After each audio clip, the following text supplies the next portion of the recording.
They force my hand. They're calling me a liar when I know I'm telling the truth. You know how I do this. Documentation over conversation. It leads to more speculation, but here are the facts. Let's get into some of this straight game. Blackjack. Life is like those cards. It's not what you dealt, but how you play it.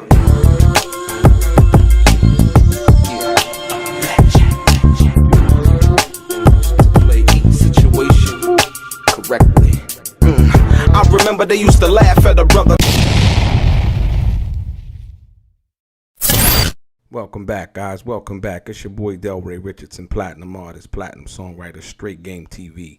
I thank you for tuning in. I appreciate your time. Do me a favor and hit the thumbs up button notification as it passes, or should I say pushes, the content out to more prospective subscribers, as well as the people who are already subscribed to the channel. And do me a favor, if you haven't already, please subscribe to the channel and tell a friend.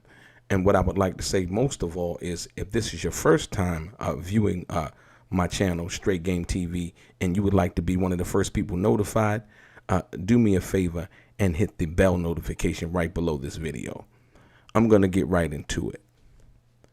Ladies and gentlemen, you know what I like to do. I like to do documentation over conversation. And you still have people, mainly Gullible John over at Bomb1st, and Reggie the Rat Wright Jr., still pushing this issue and trying to discredit me as far as my contribution and the One Day at a Time M's version, and the original song being mine, Just Cruising, that me and Grandmaster Melly Mel did from Grandmaster Flash and the Furious 5 before Tupac even rapped on my song, which was my track from that perspective. It was, like I said before, it was me and myself and Grandmaster Melly Mel from Grandmaster Furious 5. It was, we were both on the song at first.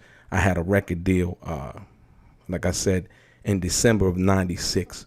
That kind of fell through. They didn't have the money that they said they, or should I say they needed to have in order to sign me. So the deal fell through. But so just recently, I made a suggestion, and I suggested that Gullible John, you know, if they wanted to, the truth of the matter, they could have my brother Hen G come on and basically, you know, read to them, you know, the paperwork and from that perspective of what it was and what it wasn't. You know what I mean? And so what they attempted to do was they brung Hen G on. They took the suggestion, and I hope that they compensated the brother. Like I say, Hen G's a good brother. I have nothing against him. But once again, I have to be honest that Hen G is not being honest. And I brung the documentation for you today to show you that beyond any shadow of a doubt, before Tupac even recorded or even knew that my track or the song existed, the track existed, that the song was already copywritten. It was copywritten approximately, I would say 6 months before Tupac even ever heard it. And I'm going to show you today. So right here, what you see is, here is the paperwork. This is what, three paragraphs, 4 paragraphs of from the actual document that we signed. I redacted the percentages and everything so that you could see what it actually was. Like I said, once again, Hen G had basically took the track. He did get Tupac to record on there. He gets credit for that. But like I said, we were all in the studio together when the track was done, as well as many other tracks when they were done also. My partner Jeeve, myself, Hen G. And so this particular track, right, like I said, Just Cruising, right? So when the situation went down, we came to an agreement, and we basically settled it, you know what I mean, like men, you know. And here is the actual, his actual paragraphs from the agreement, but I redacted out the percentages. And here you see that we In fact, and let me read this to you, because I want you to really understand where I'm coming from when I say this, and not that I'm just saying something crazy. He doesn't. He didn't offer any kind of proof.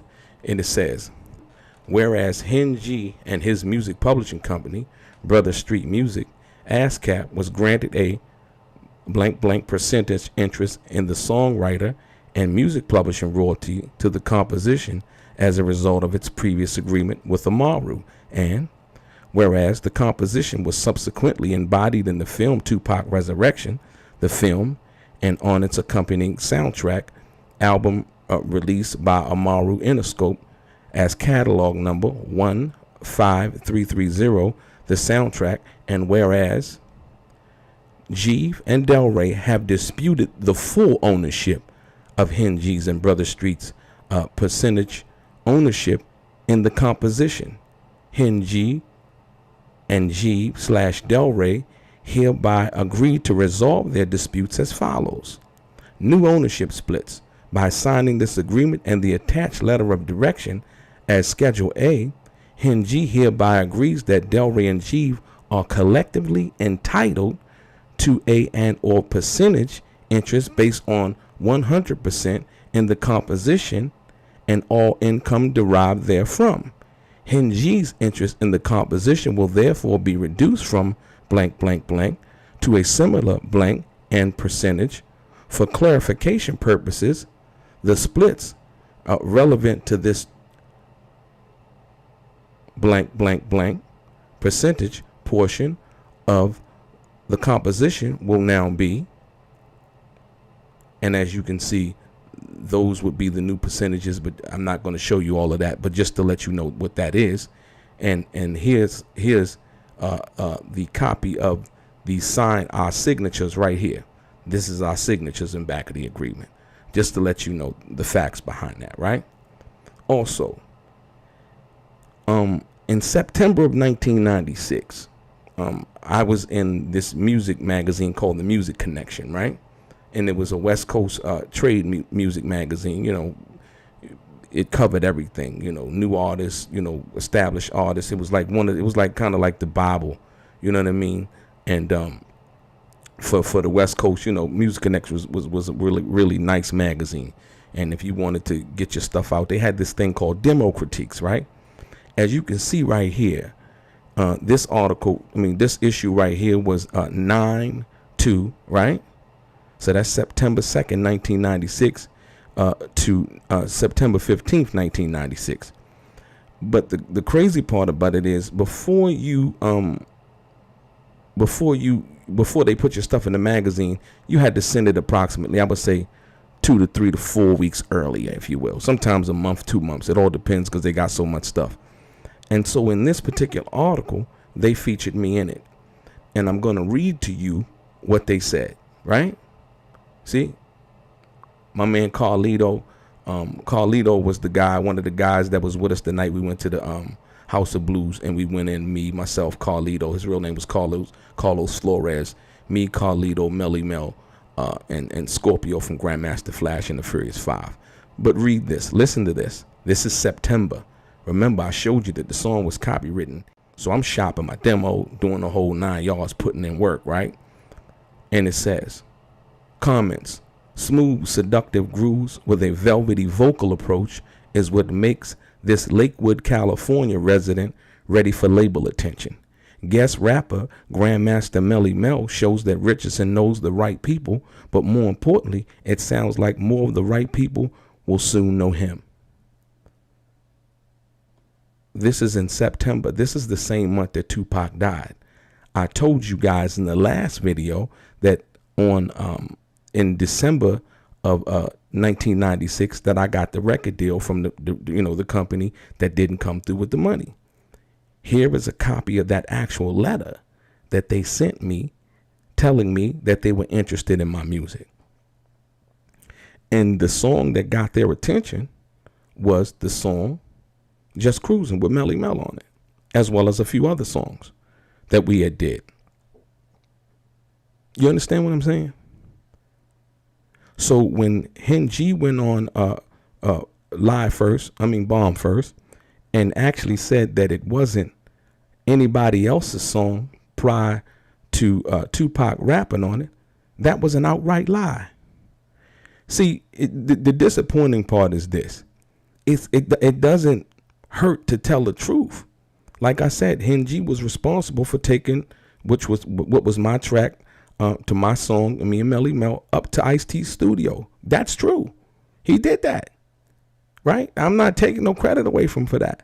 But once again, like I told you, it was my song before it was Tupac's song. And I had a Grammy Award winning Rock and Roll Hall of Fame legend in Grandmaster Melly Mel on the track with me. And it was called Just Cruising. This is a fact. So when I tell you that we all did this together, right? From that perspective, it's a fact. I don't have to lie.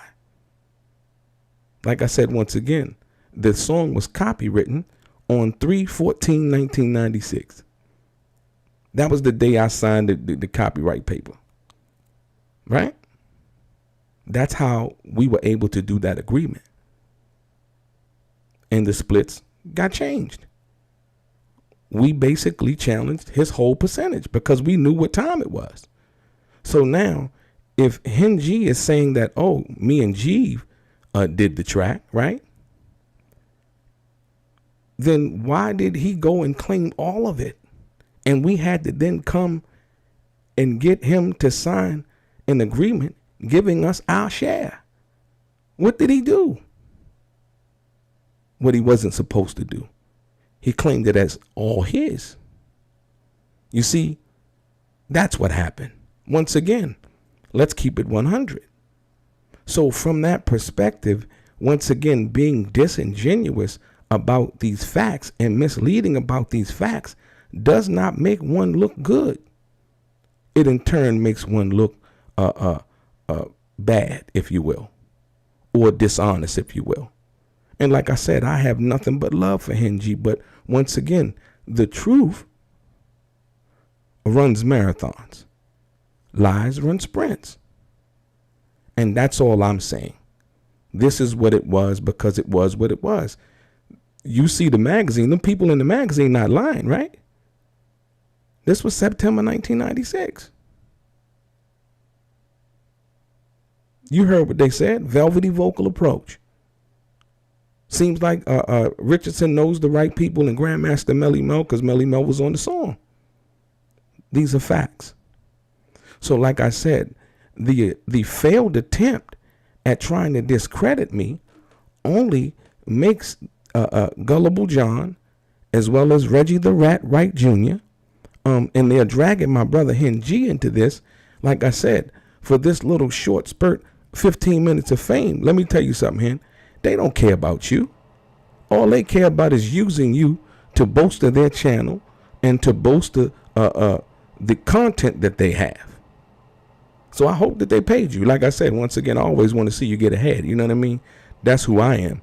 But at the end of the day, we must be honest about the contribution and the people who were there for us when we didn't have versus now that we do have.